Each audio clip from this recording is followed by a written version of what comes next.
What up YouTube, BonzEye here, back with another video. This is going to be the final bonus video to Allan's journey into Warhammer 40K. Basically, if you remember in the final episode, the previous one, I talked a bit to Allan about the war in heaven and the battle at Cadia.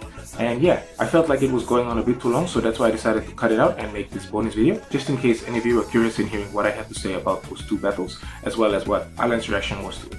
So yeah, with that out of the way, let's get right into this bonus video.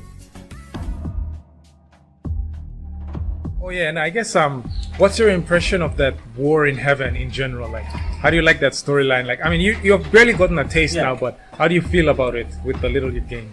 I reckon. You mean the war in heaven is like the one? Like as a story, like obviously Catan you don't. Against the old yeah, gods. the Catan. No, it's all of that because obviously it's the Eldar 2 versus the Eldar were on the side of the old gods. The old gods created the Eldar and the Orcs to help them fight the Catan and the Necrons, but the Necrons plus the Catan were too powerful. And they won. These old gods were people that could use the warp? Oh yes, they were magnificently powerful with it. And they created the Eldar as their, like, the Eldar were their supposed, I guess, I don't know if I would call them the successors of them. That's the reason why the Eldar are so powerful too, because they were created to be that powerful. They were designed to be that powerful. The Orcs were designed to be aggressive and hyper, but they were designed to be intelligent in the past. The reason they're degenerated now is more or less to do with the Eldar. So I guess I can kind of break it down to you. The story is kind of like, you know how if you don't use a muscle a lot, you end up losing it? Yeah. The Orcs were able to survive with just the physical violence and also the tactics that the Eldar used. They didn't go down and fight with the Orcs mano a mano, man to man. They would just bomb them from the skies. And that didn't provide them with the type of energy they needed to form a war and give them the energy to like produce the high level quarks. So when the Orcs war a lot, they build up war energy, and then naturally quarks can come into existence. In fact, in recent times, there was a time when the Orcs were fighting the human and they built up such a large war that semi-crocs came into existence. And a single croc can fight. I mean, I was talking about Vulcan, that perpetual Primarch. He fought to a standstill and he had to commit suicide in order to kill not even a full croc, like a semi-croc. Vulcan, like a son of the Emperor, was like basically fighting toe to toe with a croc, who in those days was just like the frontline soldiers, more or less. The Eldar were meant to be the specialists, and the crocs were the frontline soldiers for the old ones. Yeah. But the Orcs can only become crocs if they have enough war, which the Eldar have denied them over the years during the wars, and that's why they devolved into Orcs, more or less. Yeah. So anyway, that's just the history of that and how that. You know Cadia?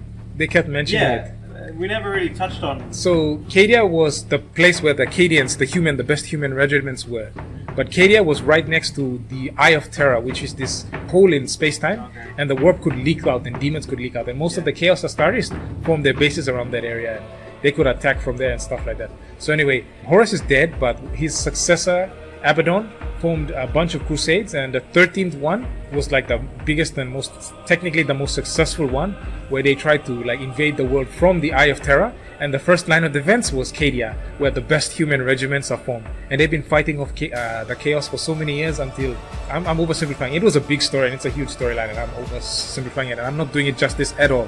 But basically it was like a huge struggle, and in the end the Cadians they should have won, but then Abaddon is a sore loser and he ended up crashing this fortress on the planet and exploding it, and that's why it's like a terrible thing, because the Cadians practically won it was like this big epic Avengers fight when the Sisters of Battle and the Space Marines and everybody was there, and they all fought and defended Cadia and they won, but then Abaddon was a sole loser and he destroyed Cadia. And part of the reason they almost won too against Chaos was because they were about to activate these Necron pylons that would have shut the Eye of Terror, which would have been a huge blow to Chaos, because that was the staging ground for most of the Chaos Astartes.